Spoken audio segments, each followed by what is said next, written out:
bid document that you put up, did you have criteria in there as to Yeah, what you were looking for? all these Can we get a copy of that? Absolutely, yeah. I talked to Richard Miller, he will do a budget amendment, or not a budget sheet amendment, and I'll forward it to the council first thing in the morning, showing that we have the budget to cover the expenses. Okay, so this is the proper motion you want ready? The one I just, Okay, yes, okay. because that adds in the Porta John shelters, which I mistakenly left off. Okay, no worries. Yeah. So this will be a unique thing for that neighborhood, which really, you see all that open green space at Northwest Park, it's not utilized at all. With path and lighting, there will be added security. Something good for the neighborhood. There's been no investment in that neighborhood for residents in a long time. So we think it's especially the good to great focusing there this year, that it's a great addition to the city. Have you used that Ventura before? They did the splash pad, the Landman splash pad. David Iger awarded the last playground equipment at, we were at recent. And Jason, I'm just curious about the purchasing guidelines, if they address when bidders turn in bids that are not fully complete, like the other two bidders did. Is there some recourse that purchasing takes to contact them, or? Well, if I may, sorry, just first point of it. First of all, like I said, this item was actually bid out by Hennessy. Hennessy was the company that, the project team that did the bid out. But in some cases, in most cases, when there is bids submitted that don't meet the, the initial criteria, then they should be thrown out. Yes. Fully responsible.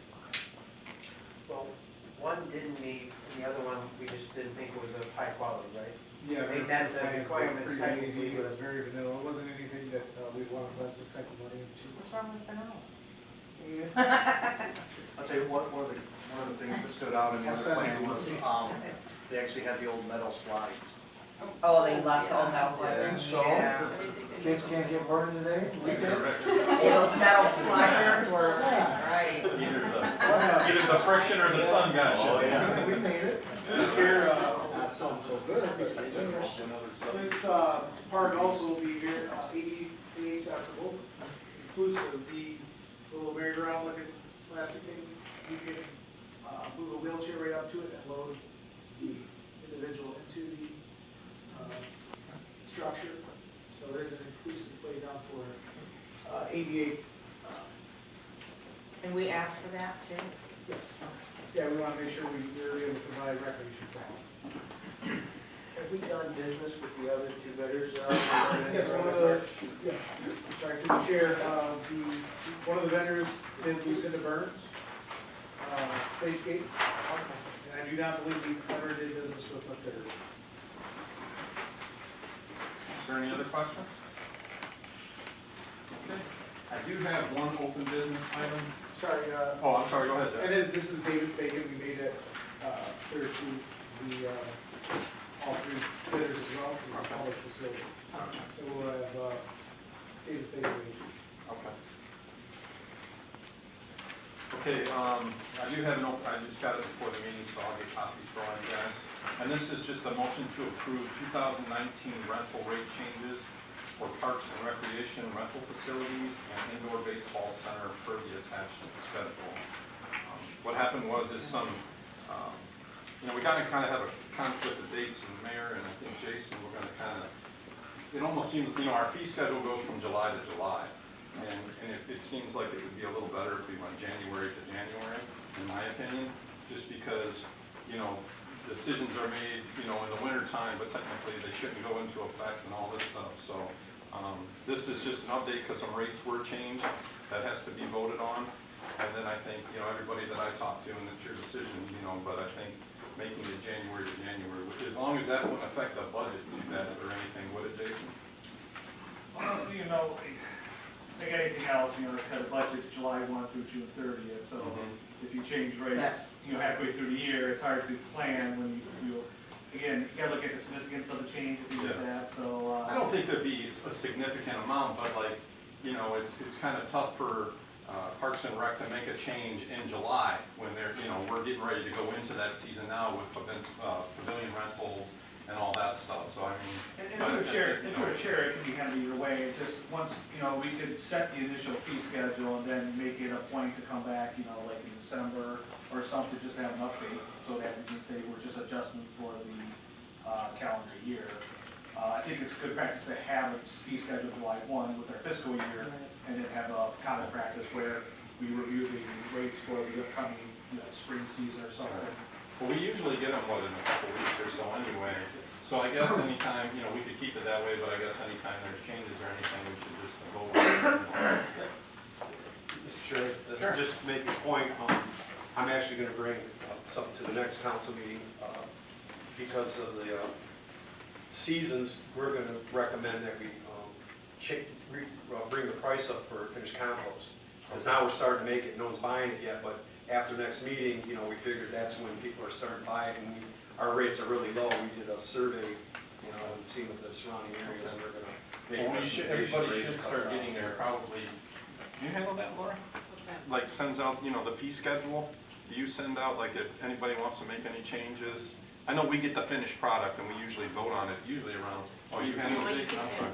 Yeah, so, yeah, okay. Yeah, well, whatever works, but it just seems like, it'd be a little easier. I think with this one, Mr. Chairman, the majority of the changes were related to the pavilion rentals. And of course, part of that was just, I think, Jeff's team learning the opportunity with the bigger pavilion, which we didn't really have a good benchmark to compare to. And so we used to do like an all-day rental, and it was one rate, and they determined that there's an opportunity there to do half-day rentals and maybe capitalize on a bigger, portion of the opportunity. Yeah. So I don't know what other changes, but I think they were all surrounding pavilion rentals, weren't they? Most of them are pavilion rentals, like the mayor said, half day, full day. Right. We also made a policy change so that residents could rent in January, Okay. and then in February, non-residents could come and rent. And that was to give the residents a whole month ahead to get. Oh, like an opportunity to book before, okay. And we I sent didn't know letters that. out to everyone who rented in the past. Okay. Everybody was properly notified in December of the policy change, so. And surprisingly, on January 2nd, is that there's this mass push to everybody comes in and books their rentals for the year, and so, this way gives the residents a little bit of an advantage to try to secure theirs. So I would say, Chairman, that those rates aren't in place right now. Okay. So it'd be a good idea that we probably ratify the rates that are being collected today. Okay. I have a couple things. Okay, regarding this? Well, no. Okay, let me just make sure. Anybody got any questions on this one? And I'll get you, I just got the one, so I'll get you guys copies. Somebody's gonna have to show them copies.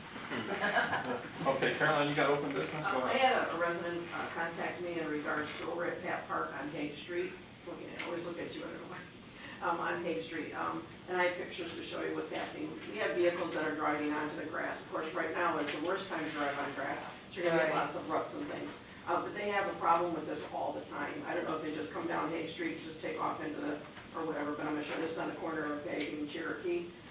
It needs to be taken care of, leveled down, doing something, but they get it all the time. They've contacted the police don't come out, that's what they say.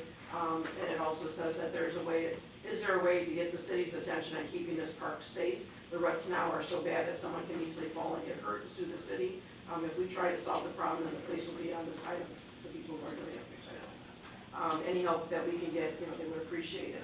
I don't know if there's something, and I don't know how cost efficient it would be, but something to put along the bottom here, like those cement parking things or something, so that the car couldn't go over. Logs that we just throw away. Exactly, something, anything there along the edging of the park.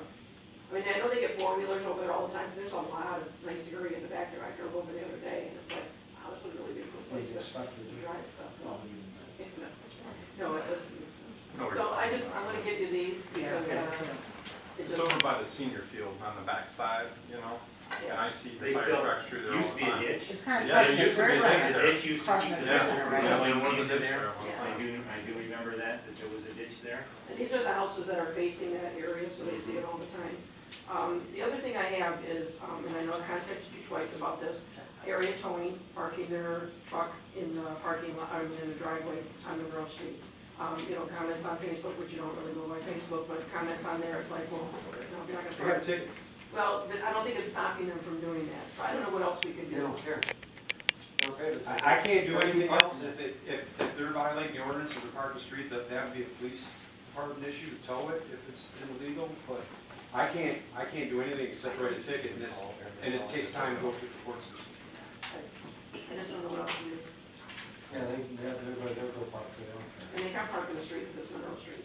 Well, it's just So they've been parking there They're since parking- you Yes, left me the... yes. You, Yeah. just let the chief know, they're usually come there at night after we're closed.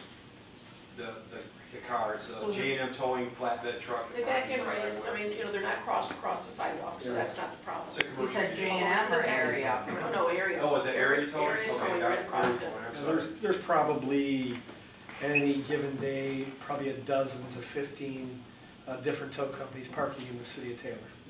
In Which a is very residential seldom. parking. In Yeah. a, Yeah, Like violating- Northwest corner, I counted violating. 4 or 5 trucks one time, all different. It's all different, yeah. because It's they're on fine. call. Yeah. Because I they mean, are- I'm not justifying it. No, I'm just Not saying, at all. these are the neighbors I that are agree. on there that are Absolutely. complaining that they're Yeah. tired of it, and they use the backup beepers at night when they're coming in, and the lights shining and all that kind of stuff, so. Yeah, they're on call, Councilwoman, they're on call, and that's their, we've talked area for 20 years about this matter. They believe to provide best customer service, because otherwise the driver's going to drive back to the yard, pick up the truck. Well, then everyone else that has a vehicle, large vehicle with whatever, can park in their parking lot too, and that's not what our ordinance says. They are not allowed to, Right. correct? Sounds We're like talking we already about said Guardian. there's 15 or 20 of them. Yeah, we could, Sounds like we have multiple tow companies. and other commercial vehicles that park in contradiction to the city ordinance as well. Right, so whatever we do it across the board. Right. Oh, Well, yeah, I I'm not had just an in issue. one. I had an issue with a guy over on, what's that, Our Lady of the Angels, yeah. Yeah, he lived right there, and it was a Guardian alarm unit. He got a ticket for parking in the road. Work trucks and vans were, They're not. I mean, they're legal. They're legal, but because it said Guardian alarm, and it was registered to a company, it wasn't legal. So I'm saying, there's people that They're are parking their own driveway. There's people When I that had are, my company, well, mine was registered to me personally, not to a business. Well, I mean, if I work for Guardian Alarm and I'm driving around their vehicle, I'm not gonna register it myself. It doesn't make any sense. I just wanna know what we can do for our residents. That's all. I know. We shouldn't be under 34 or something. It is. Well, so that's what I've been working with, Brett, they try to change, nothing's come before, come back.